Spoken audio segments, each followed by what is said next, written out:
Alright, today I'm going to show you guys how to complete double replacement reactions. And again, as far as trying to identify double replacement reaction, that's the general form that they would take at all times. These would be ionic compounds, so you'd have a metal, non-metal, and when I say non-metal, that would include polyatomic ions that are non-metals. And so this would be a metal and a non-metal. And if they're going to switch places, there's only one of three reasons they would actually do that. So you could put two compounds together and theoretically they may not actually react. So one of these three things has to happen for the reaction to occur. You get a precipitate, and this is where this chart that you're going to use, this chart allows you to determine whether or not you get a precipitate as a product.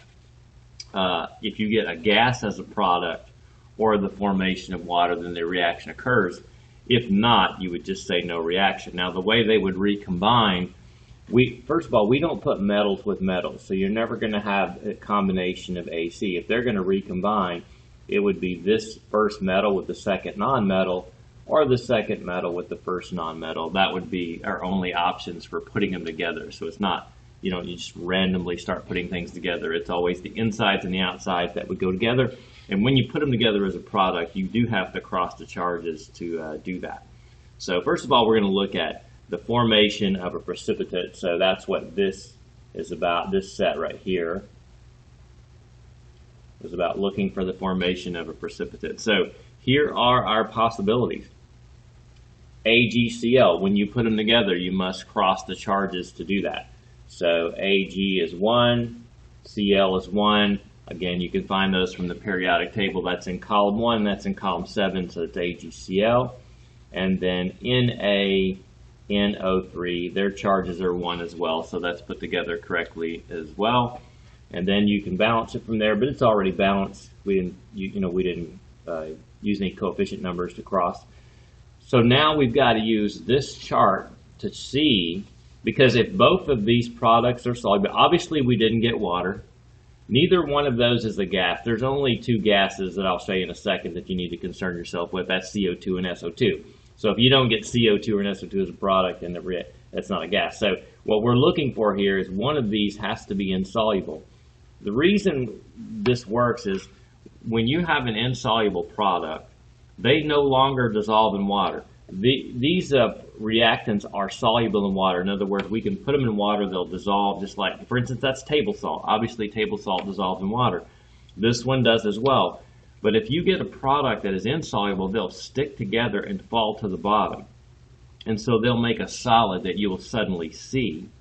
And the light won't pass through it. So now it'll go from clear to opaque. And so we're going to use this chart to check to see if one of those is insoluble. So let's AgCl. So let's find silver. There it is. And we've got to go down and find chlorine. So silver and chlorine. And notice there's an I there. That means it is insoluble. That is what we call a precipitate. And that means the reaction occurred. So, we've established that the reaction occurs. You don't have to look for the second one to be a precipitate, because if the first one is, that means the reaction occurs.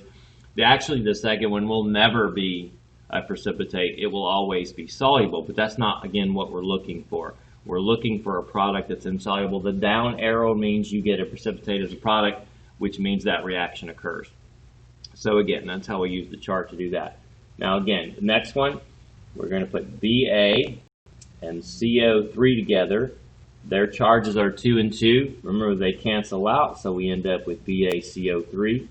And then we have KCl as a product as well. So again, if you're wondering why we didn't get like BaK, we never put two metals together.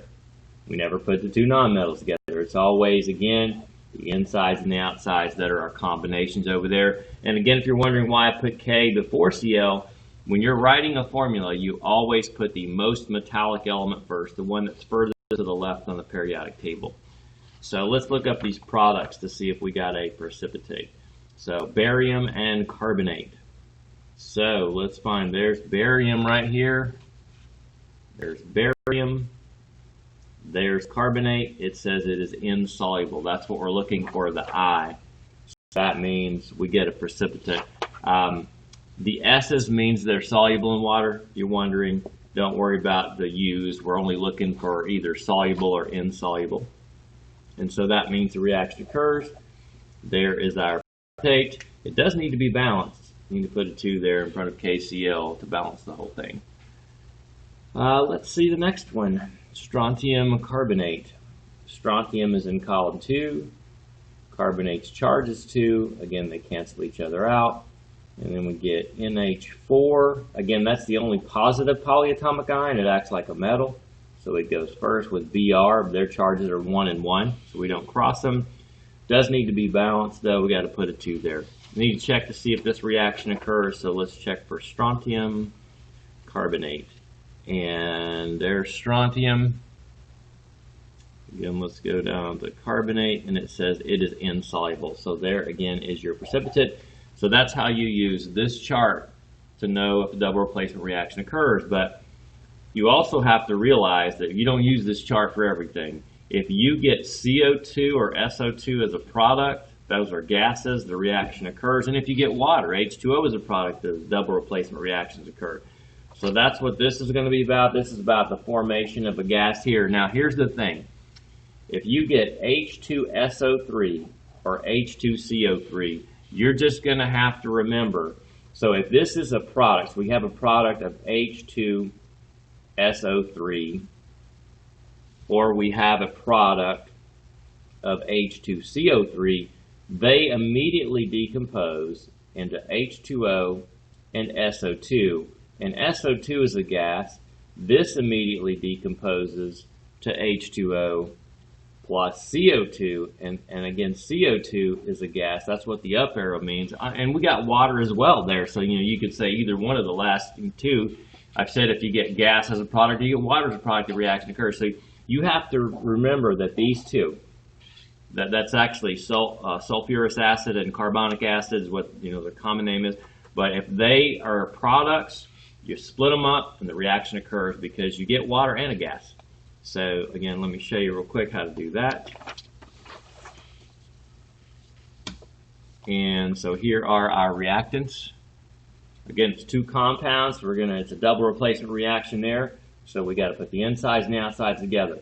It's not HCO3 though, because the charge of that's 1, the charge of that's 2. Remember, we got to cross that charge, so that ends up making H2CO3.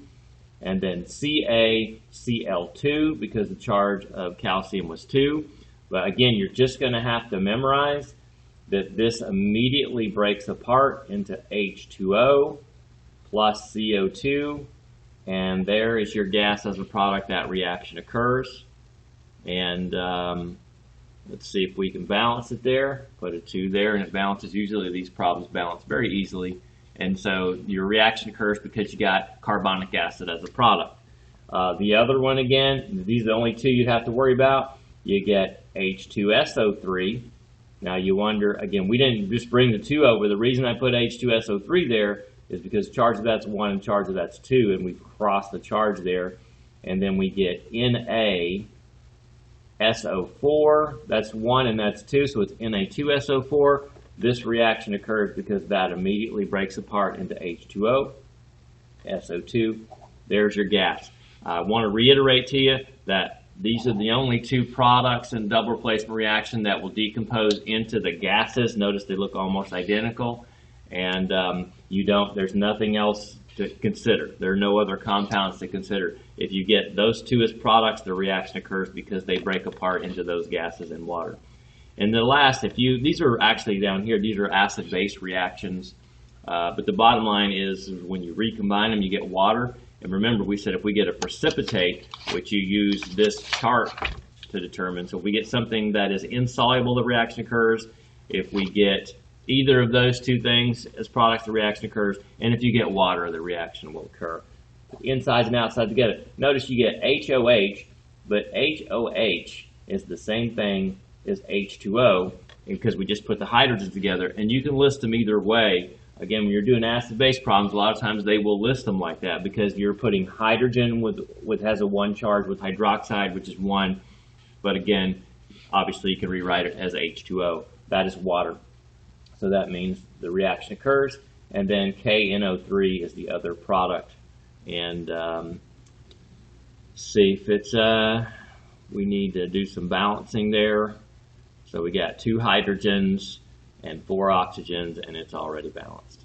And then the next one again, so we got H2O as a product, NaCl, and again, if you said, well, I want to write it like that because I'm crossing the charges to put them together, that's fine. They're interchangeable. Either is fine. And that's it for completing double replacement reactions. Again, at this point, you should be able to complete all types of reactions. Good luck.